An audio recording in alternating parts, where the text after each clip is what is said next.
Hey, good evening, Pattni. How are you? I'm good. I'm very well, thank you. How are you? Very fine. It's lovely to see you. Uh, how is London? London is good. It's actually been very hot this week. It was reaching highs of 27 degrees. Very nice, very warm and humid. Hopefully that carries on to the weekend. Okay. I hope we're going to have a very interesting time, especially from Amrita here on global running for a cause. And thank you to everyone who have joined.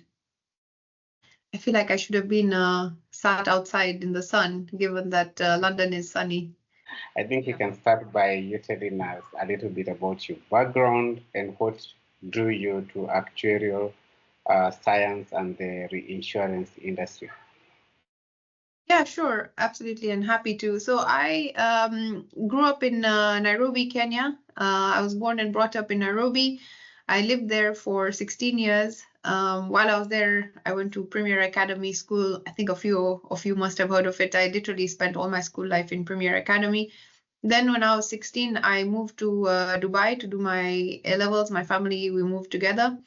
After I did my A levels there, while I was in Nairobi and even in Dubai, I had heard about the actuarial degree, and I used to enjoy, mathematics. It's the standard route for most people. They enjoy mathematics, and then they look, how they can pursue this. So I was introduced to actuarial, and at the time, Cass Business School, City University was doing an actuarial degree, and a few of my Kenyan friends were also doing that. So it just seemed to be the best option. So I did the actuarial science degree at Cass Business School. Then I did the master's there and came out with 10 exemptions. And then after that, I had an internship at Ernst & Young, but it was not actuarial, and I was very keen to move into actuarial. And that's when I was introduced to this role at Guy Carpenter, which is a reinsurance broking firm. Reinsurance broking was very new to me, but the role seemed interesting. And I actually had two offers. I had a choice between joining a pensions role or reinsurance. But the team at Guy Carpenter, they were very, convincing and, told me why I should join them. So in the end, I made the decision. I joined Guy Carpenter. So that was my first job. And I've been there for ever since, so 14 years now. And I've been really enjoying my role. So my role has evolved quite a lot. I've, I started off as an actuarial graduate. Then I moved on to being part of a broking team where I was doing actuarial work within a specific broking team, the UK property and casualty team. And then I started doing a bit of broking as well. And now I'm heading up the actuarial team, the UK property actuarial team. And again, every different side of the role comes with its own challenges, but I am enjoying, heading up the team, but also being involved in the client work as well and doing some broking as well. It's no brainer, of course, choosing reinsurance to pensions. I think reinsurance is more exciting. But Yeah, I mean, I qualified when I was in 2012. I think I qualified when I was done with my exams. But by the time you're done with the exams, you spend a few years. Yeah, so reinsurance actually is exciting because it's, I'm in the non-life sector, and that's kind of a new and up and coming sector. All the approaches, they're not set in stone, so there's more room for innovation, more room for creativity, and that's even more so in reinsurance because each client, each portfolio is unique, each client is unique, and the structure that works for client A doesn't necessarily work for client B. So you do have to understand the portfolio, understand the loss drivers, understand what their KPIs are, what are their reinsurance objectives, and then design something for each client. And it could be a standard structure, standard non-proportional or standard proportional. But these days, we do see a lot of non-standard features, some structured solutions as well. So that's what brings the whole creativity, the innovation. And reinsurers are based all over the world. So they're based in Bermuda, they're based in Zurich. So I do get to travel as well, which is another which is quite nice, to visit a different place, visit different cultures as well. So that is quite nice, good part of the role. And I've enjoyed, the flexibility that we get within the role as well. One thing I would say about reinsurance is it's it is quite seasonal because we have our renewals at the year end. I do have renewals spread out through the year, but that said, the whole year ends up being quite busy because we have tenders, reinsurance reviews. There's some ad hoc projects. For example, we're helping one of our clients with getting sign off for their Solvency II internal capital model. So that's off season. So tenders, and then we have the renewal itself, and all of them, again, depending on the client. For some we do a full optimization exercise before the renewal. For some of them, it's just renewing their expiring structure if nothing has changed and if they don't want to change the structure. And then, every renewal, you have to put your best foot forward. You have to speak with the reinsurers and explain, the portfolio or where we see the pricing going, what sort of a price movement it would be, if it's a reduction, why, and have some creative arguments and creative negotiations. So that makes the job quite interesting. And as a culture, Guy Carpenter's, it's a very people culture, very friendly, very flexible. They open you up to all the different opportunities, and you can navigate your career in any way that you want, which is one of the reasons I've stayed here for so long. I mean, I enjoy the flexibility that they have to offer. Yeah. So how long has it been? Full 14 years. GC or reinsurance or just the actuarial? At GC and reinsurance, because 14 years at Guy Carpenter. 14 years in reinsurance. So what has been the most rewarding experience in those 14 years? Wow, so the most rewarding is it's basically the relationships that I've built with the clients and the broking team. I guess it's rewarding, when you have a good working relationship with them, but then also you're able to, help them get a reinsurance solution at a good rate that they're happy with, and it's helping them meet their objectives. So it's very rewarding to, do the process from start to finish. So I'd say, you start off with understanding what the requirements are, designing the structure, and then getting it all placed. And, you get it all stamped, it's done. And that's quite a nice feeling to get the deal completed, and then all that is very rewarding. My current role is quite rewarding as well, where, as heading up the team, helping the team grow, develop, navigate through our team's objectives. And it's a new challenge, but so far it's going well. And I'm trying to, learn what my management style is and how to take that forward. So what inspired you to start using your passion for running and extreme sports as a platform for fundraising, particularly for the African Scholarship Fund? Yeah, so that's a very interesting story. When I qualified when I was about 26, then I used the time to do some traveling. And then when I was 2 years later, when I was 28, I as a Kenyan, a lot of my family had climbed Mt Kilimanjaro, and that had always been in my goals. And I wasn't very sporty. I was never doing any sports or athletic challenges, but climbing Kilimanjaro was something that I always wanted to do. And again, I had never ever climbed a mountain before. So the first mountain I was going to climb was the highest point in Africa. So I signed up. A few friends were supposed to do it with me, but at the last minute, everyone backed out. But then my sister said she will do it with me, and she's younger than me. She's about 5-6 years younger. Anyway, so the both of us signed up. We took about 6-7 months to train for it, because you do have to build that strength. And at that time, I raised money for a charity called Teach Africa, which helps with providing education to children in around Africa.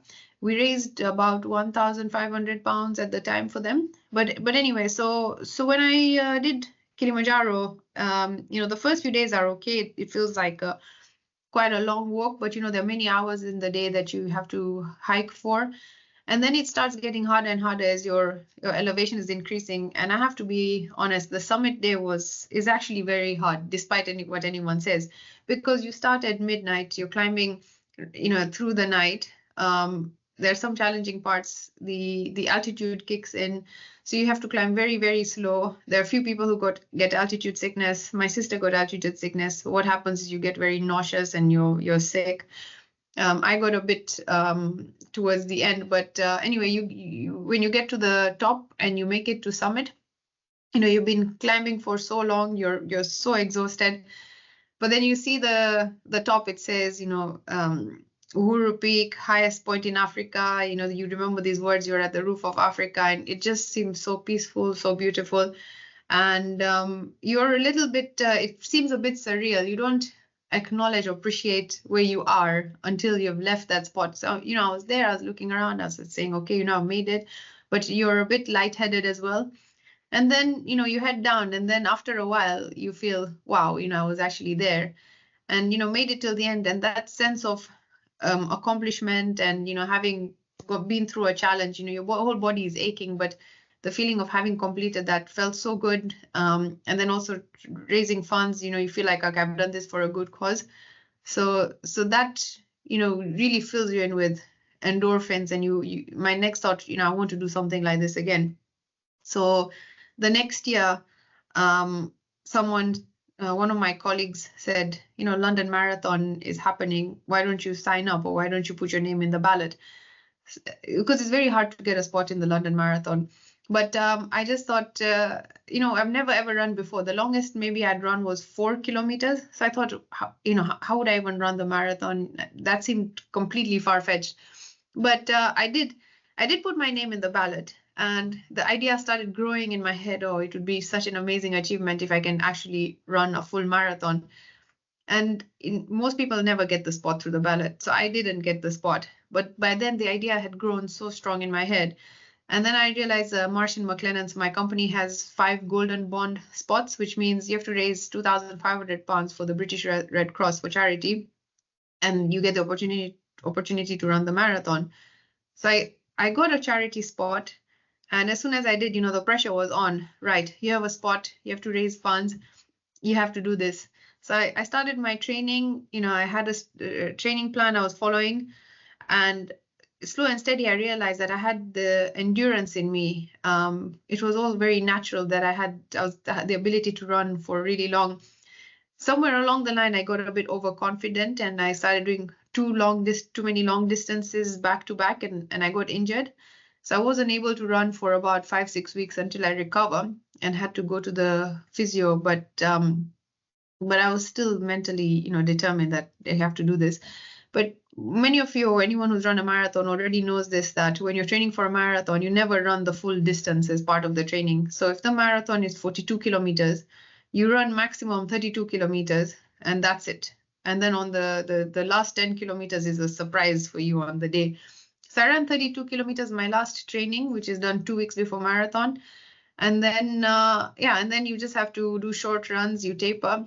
So I did that. And then on marathon day, my whole family, my friends, I had done a lot of marketing for it, a lot of fundraising. Your first marathon, so everybody's there, they're tracking, they're supporting.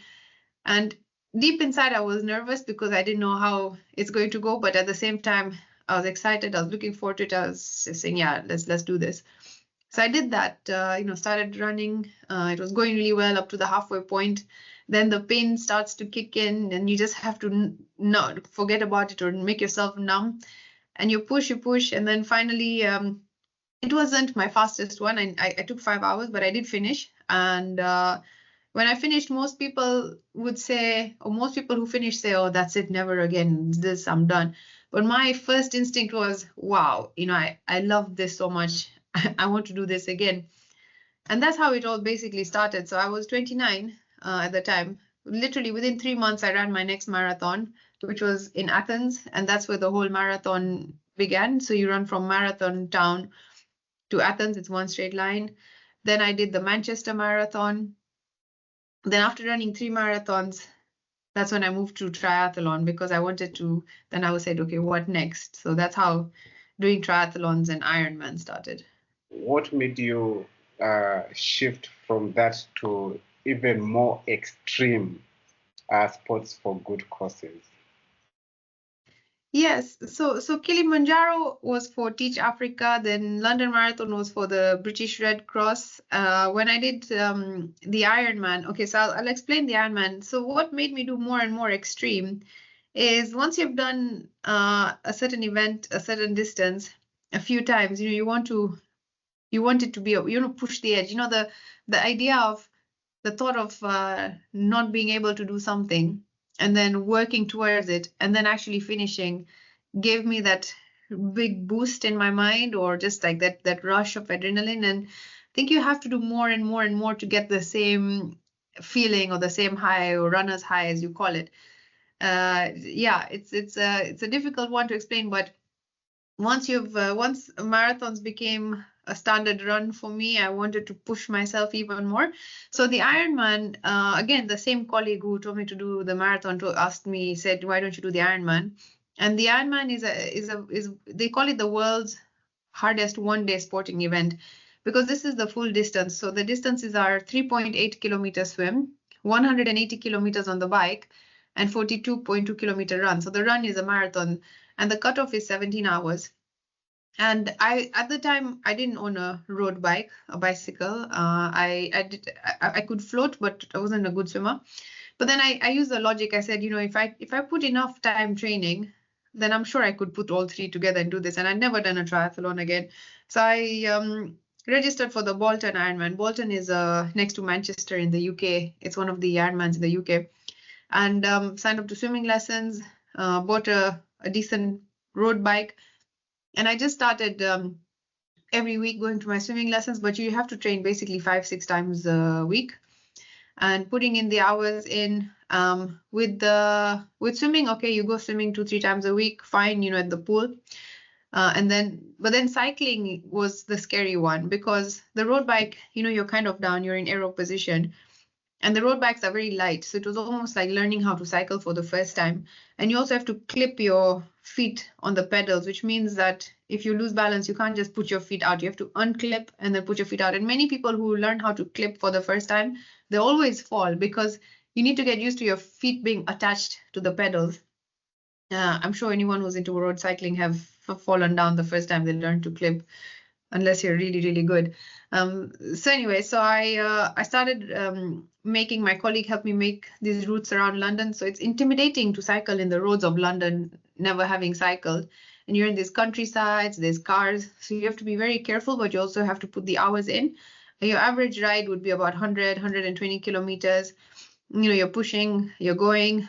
So I did that. One extreme thing I did was I literally took a whole week off. I went to this area in the UK called the Brecon Beacons, South Wales. I spent the entire week cycling. I wake up in the morning, I cycle the whole day, come home, have dinner, bed, wake up again, breakfast, cycle the whole day. So I was cycling every single day, 8 hours. And I did that every day for 6 days. On the 7th day, I went hiking. But that's what you need to do to build up that endurance, to be able to do a race for 17 hours. And that time I raised money for a charity called Stamens. It's based in Nairobi. It's for female empowerment. It's to provide sanitary towels for young girls in African schools, so that they don't have to miss school every month. And I think that was a really great cause for female empowerment. And I continued to raise funds for them. And I even met the charity. It's gone a long way. Yeah, so I pushed myself, and on race day again, it was very, very intimidating. But once I jumped in and started my swim, the swimming is weird because there's a lot of commotion outside. Everyone is cheering, but underwater it's completely quiet. It's peaceful. You feel like you're there by yourself. You don't even feel as though you're part of a race. You're just in your own zone. When I finished my swim leg of the race, I was more relaxed, because I thought, okay, now I just have to do the bike. And once I'm done with the bike, then it's the run. So with the bike, 180 kilometers, you just have to cycle, steady pace, keep going, watch the time, watch the cutoffs.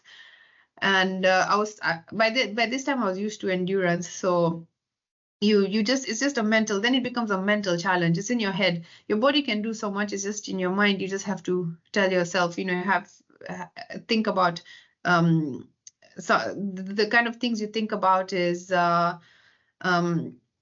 not negative things, so constructive things. So what you say is, okay, I've done this split. You think about your splits. You think about each interval. So like I break it down in 5-kilometer chunks. Okay, I've done my 5K, next 5K, what's my pace? Instead of thinking about, oh, I'm tired or I have so much to go. So that's why I think about those things, but you just keep going. You're focusing on the next pedal and all of that, very forward looking. And then once you're done with the bike, then you just have the marathon left. And this one, you have 6 hours to run a marathon. And your legs they feel like jelly, but you think about the finish line, the big picture. Okay, I have to get through this. So you're in pain, in a marathon, you see people limping, but at the end of the Ironman, you actually see people passing out on the side of the road. So I see someone passing out, an ambulance, but you just have to be very, very focused. And if you think you're going to pass out, you just, there's feeding stations, you put some sugar in and energy gels, and then you're fine. But yeah, after all of that, completed the Ironman, and it's really amazing because when you're crossing the line, they say you are an Ironman. You never think you can do one. It feels so far-fetched, and they finally say that, and you've done that. So it's a really, really, really good feeling. And yeah, after that, I have continued to do such kind of long distance extreme sports. Again, I use them as a way to raise funds for charity. That's where this whole story about the Wales Ironman comes in. So after Bolton, I wanted to do Wales because that's the next Ironman in the UK. But Wales is actually the top 5 hardest Ironmans in the world.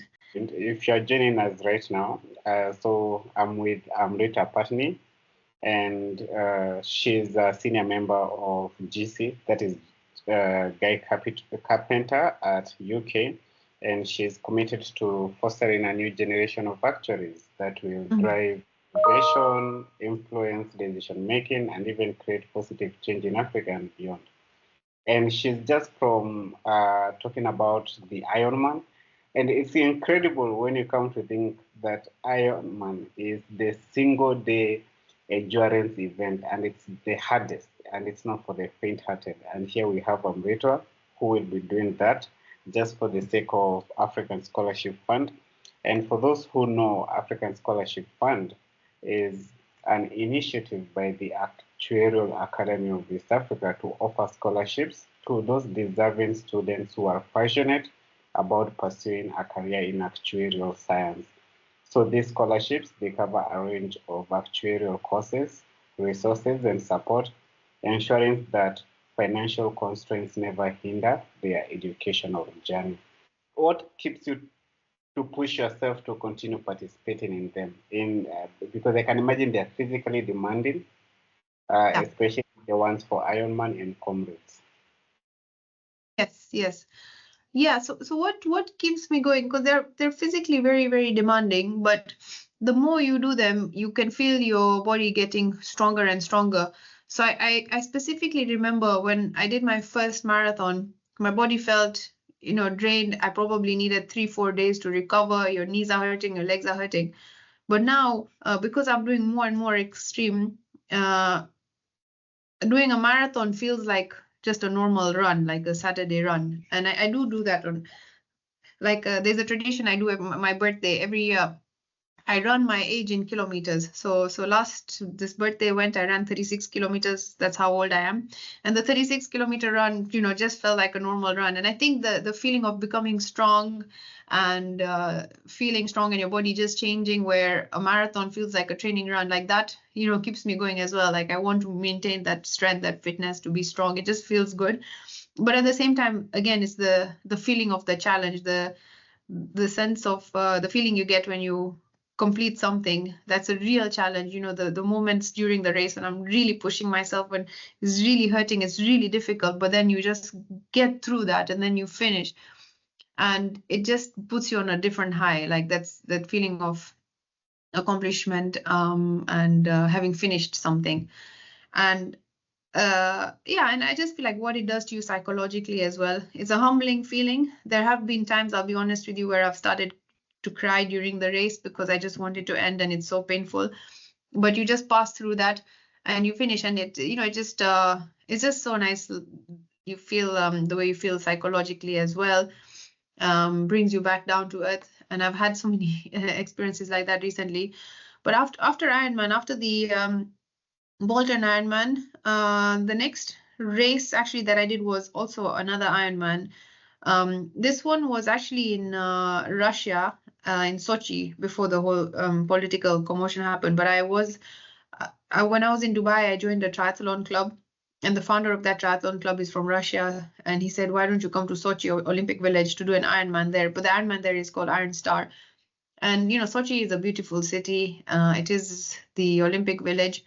I did the Iron Star there again, very similar experience. But the interest, the big thing about this race was, I had done the swim. Swim was fine, but at the bike stage, I had at 120 kilometers, so I only had 60 kilometers left. At 120 kilometers, I was on my tri-bars, and I somehow, looked at my watch. I lost balance, and my bike was like shaking, and it ended up hitting the side of the fence, and I hit my head, and I got a minor concussion. So everything was like double vision, but I had done so much already. I had traveled all the way, the skin had peeled off my shoulder, and I just thought, I can't stop now because, I have everybody supporting me.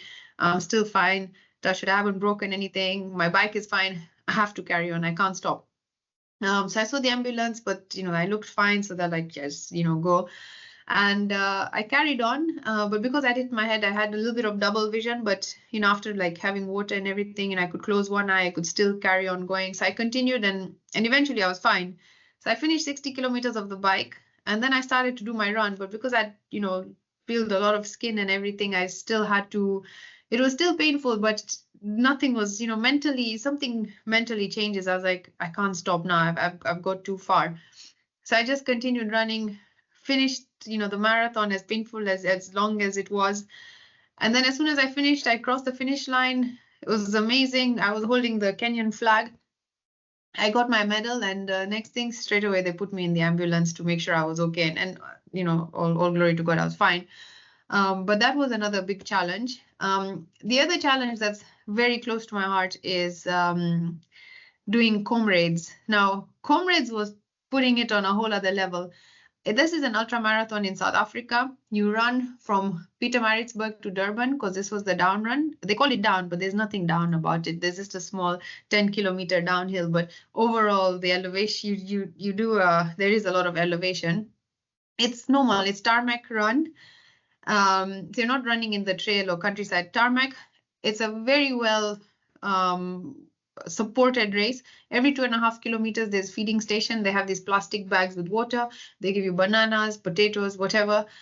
But it's a very emotional race. So it's gun to gun, which means there's a gunshot at 12 o'clock.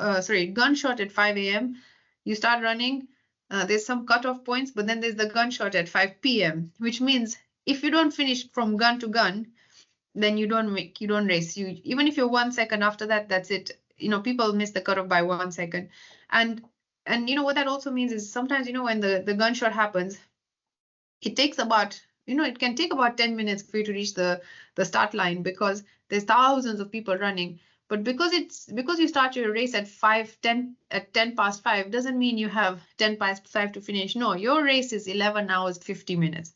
So my race actually started at 15 past 5, because by the time I got to the start line, it was, there's lots of people. So I ran it. There were 15,000 people. I ran it in 2022, so 2 years ago. The race started in Pietermaritzburg. So you take a bus from Durban to Pietermaritzburg at 2 a.m. So if you're taking the bus at 2 a.m., which means you need to wake up at 1 a.m., which means you need to go to sleep at 6 p.m. So you need to have dinner at 4 p.m. So you have to work backwards. Your body clock is completely different. I took the bus at 2, got there at about 3:30 a.m. Then you're around the start line, you're warming up, you're there, you're waiting. And then you're all together with all the other runners. And they start off by singing the national anthem. And then they sing Chariots of Fire. That's one song they always sing. And it's very emotional, because you look around at each other and you realize we're going to run 90 kilometers together. And this is when it gets real. And some people are crying, they're emotional. And then boom, gunshots, trumpet, and then you start. And you start running, you have to be very steady, very gentle because you have many kilometers in front of you. Again, it's a very psychological, very mental thing, but your body goes through a lot of impact, lots of trauma, like lots of changes. So I was going, and I know this sounds like, oh, I got, so, but, because I had trained for it, getting to 45 kilometers, to be honest, was fine because I've done marathons. So when I reached halfway point, 45 kilometers, I thought, okay, 45 kilometers to go, fine. I was feeling fine. So I kept going. But at about 60 kilometers, that's when everything changed for me. Something I never experienced before, which was very strong burning sensation in my stomach. Because I think what happened, maybe I was not used to this, but the acid built up in my stomach and it was burning. So when I run, it burns a lot. But at 60K, it was downhill. So I just ran downhill. But after that, the acid was too much. I started to run very slow. And there's a fellow runner next to me who was talking to me, how's it going? And I said, yeah, my stomach is burning. And it was like a miracle, like an angel sent to me. He gave me Buscopan. He's like, here, take some Buscopan. I said, but why do you have this? He says, you learn. He's like, this was his third, fourth comrades. He's like, you learn when you do this. So I had that. It helped my stomach a lot. And then I think it was all grace to him. I was able to finish that race because it would have been so disappointment to not finish. So yeah, after carried on running, 11 hours, 15 minutes later, I passed the finish line. I crossed the line at the stadium and my legs were, I would say, completely gone like jelly. So I got the bronze comrades medal. One thing I have to say that's a funny story about comrades is after, when you do Ironmans, the medals are very big. They're like this big.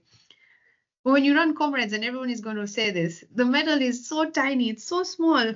And I actually said, I had to ask them, I'm like, does everyone get this medal, or is it only because I finished in the 11 to 12 hour window that I get such a small one? They said, no, all the medals are the same. It was just a funny story. Everybody comments on it. But anyway, that's my most prized medal. But then I do have to say, when I finished the race, my brother was there to support. I met him, but I did get very sick because when you do endurance sports, your immune system gets compromised and you pick up all these illnesses along the way. So I had high fever. I had to go to hospital. My throat was bad, but they give you the medicines and within a few days you recover and you're fine. But you just have to be more careful after sports like this because you could get sick quickly. But then, after that, I did see Cape Town and all of that. But I do, one of the things is your feet, like you get lots of blisters, and all marathon runners know this. You lose your toenails. I lost all my toenails in the next few weeks, but it was fine. Even after doing this and even after finishing this, I did feel very strong and that I wanted to do it again, which is why I'm still here talking about my next races. Again, yeah, all for a good cause. For sure, there's always a lot of support, but I always want to push the extra mile. Yeah. John? Thank you, Amrita. You've really shared a lot, especially on the physical and mental stamina that one has to go through. How do you balance your professional responsibilities at GC and your intensive training and participation in these races? That is one. And also, going back to Ironman, in which you're going to participate in September, I guess. The question is, you're also involving yourself in other activities to better you before the Ironman race, right? Which are these activities and events? Yeah, okay, great. No, so to answer your first question, the way you balance your work, professional and triathlon is just you just have to be quite organized or plan well. Sometimes I do admit, when I work long hours, my planning goes out of the window sometimes. But I try to, during the weekday, I train in the morning, 5 a.m. Sometimes I have to wake up at 4 a.m. To do my training. So like, for example, I'm training for Nairobi Marathon and I did my long run.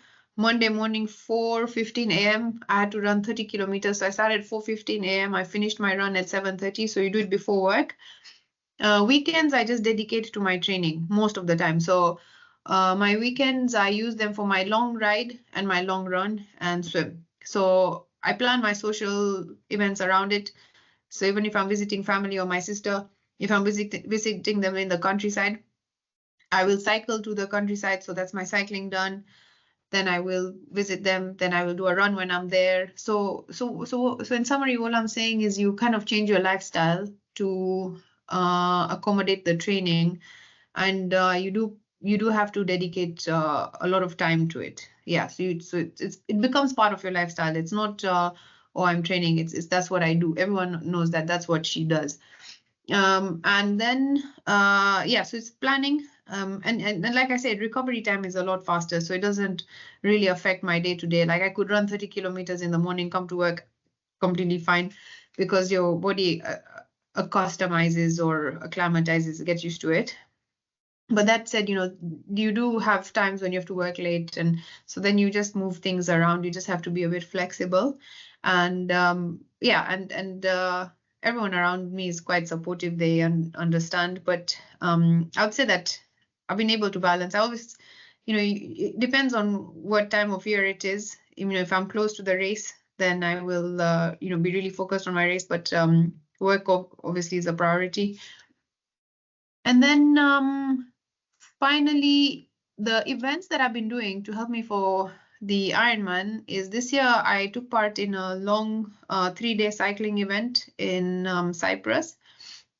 It's called the Gran Fondo. So we cycled about 250 kilometers. That's what I did over 4 days.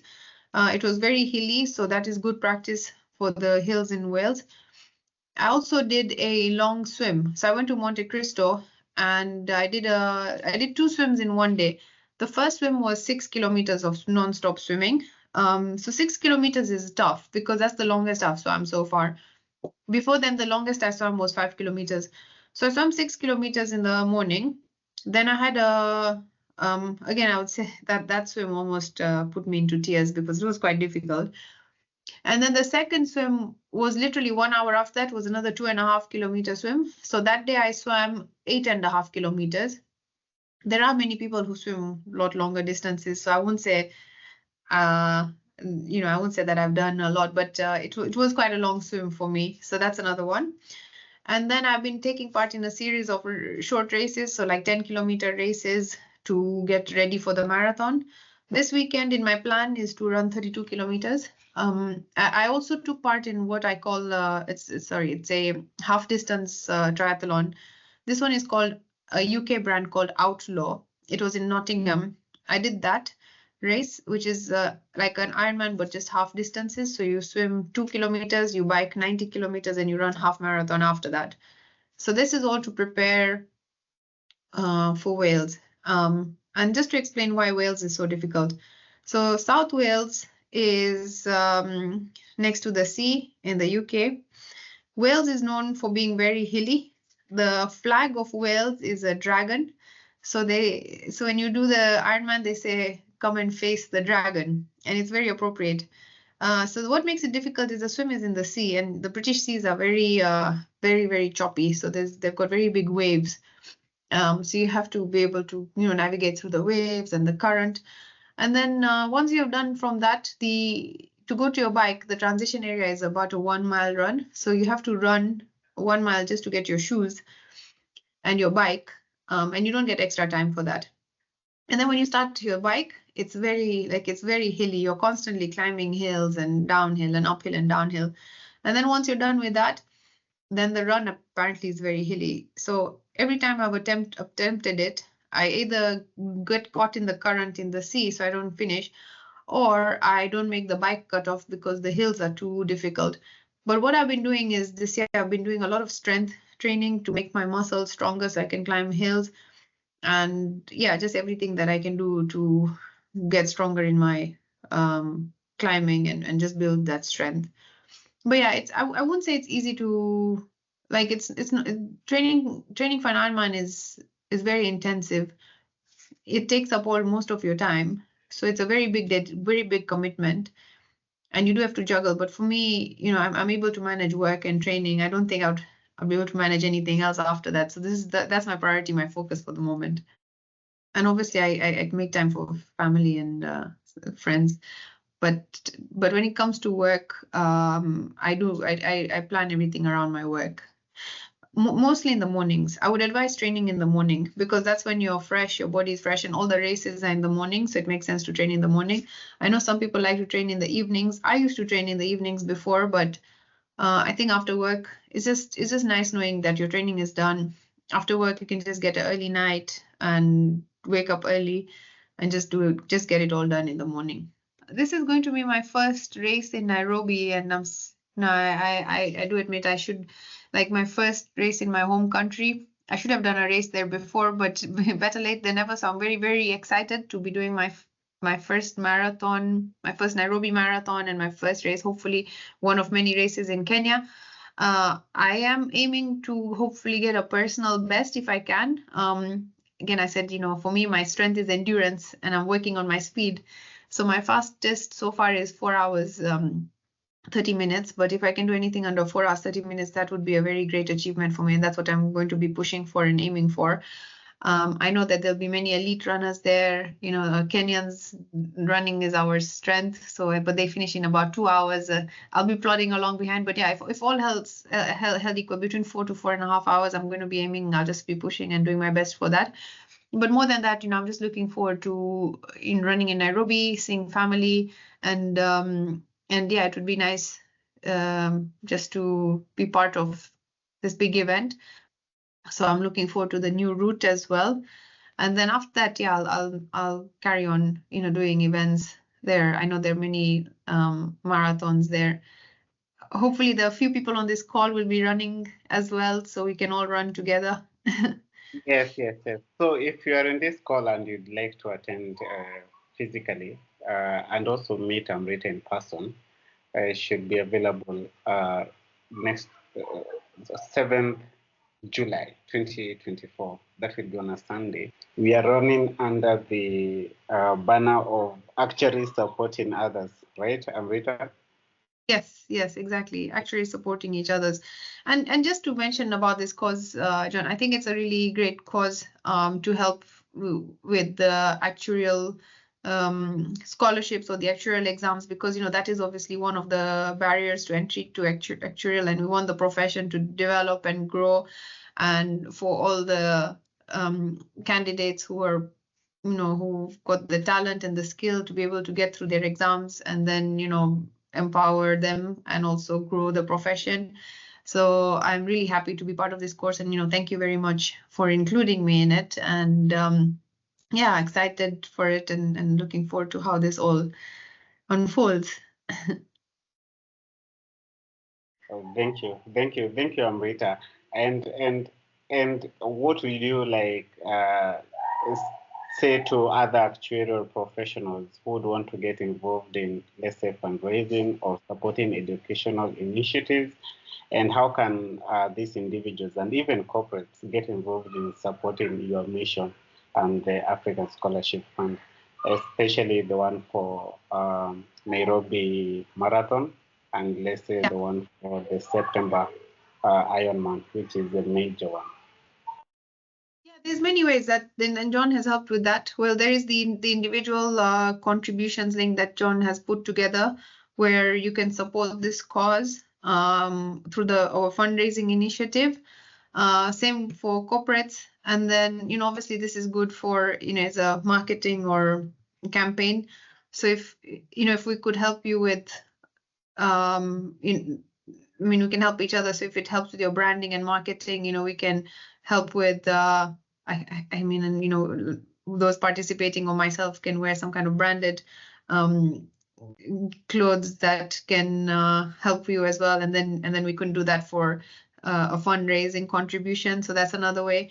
The other way could be if you want to run with me and other people will sponsor you into the link, then most welcome to join me and run the marathon with me, and your friends will fundraise to this same cause. So that's another exciting way to do that as well. So there's many ways. I mean, the list is non-exhaustive. So if you want to get involved and help the cause in any way possible, you can get in touch with myself or John, and we can find a way that works for us, and same with the one in September in Wales. So there's the link for both individuals, corporates. You can use this page to fundraise and do the race as well with me. Also, there is many distances. So this race in Nairobi, there is a marathon option, but there's a half marathon option. There's a 10-kilometer option. So whatever works for you, if that works for you as well, happy for you to be as involved as you like, and we look forward to your support. One of your biggest supporters was your dad, who has been with you through all this journey. And apart from the African Scholarship Fund, in which I know you are very passionate about the actuarial education, it's also like your personal initiative, the Ironman Challenge, to really honor your dad. Yeah, no, thank you very much for raising it. I should have, this is a very emotional thing for me. So my father, who was there at every single race, he was there at my first London Marathon. He helped me plan Kilimanjaro. He was there at the Bolton Ironman. He was there at Sochi, and he's always been my number one cheerleader. I got the worst news in December. He passed away in a car accident. He was only 60 years old. He went to India for a wedding. Him and my mom were together. They were both sat at the back, and it was in the middle of the night. The driver was underslept, but anyway, he hit a truck, and the car hit a truck, and my dad passed away instantly. My mom was unconscious. She didn't know. They couldn't tell her until after a few days.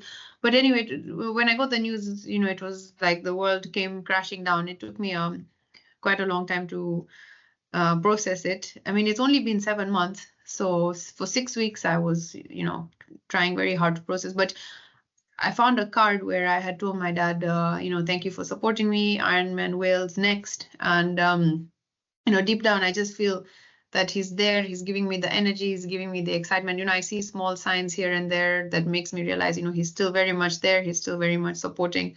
And this is why I want to name the fund after him. It's one of these things that I want to do. And it's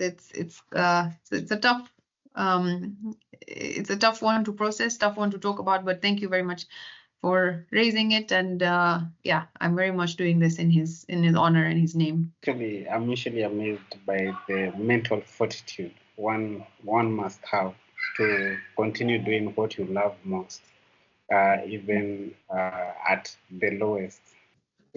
Thank you very much for taking the time to listen. I look forward to seeing you next week, and also looking forward to the races. And thank you very much, John. This has been really nice. Really appreciate, being given the opportunity, and hope we can do some great things together. Thank you.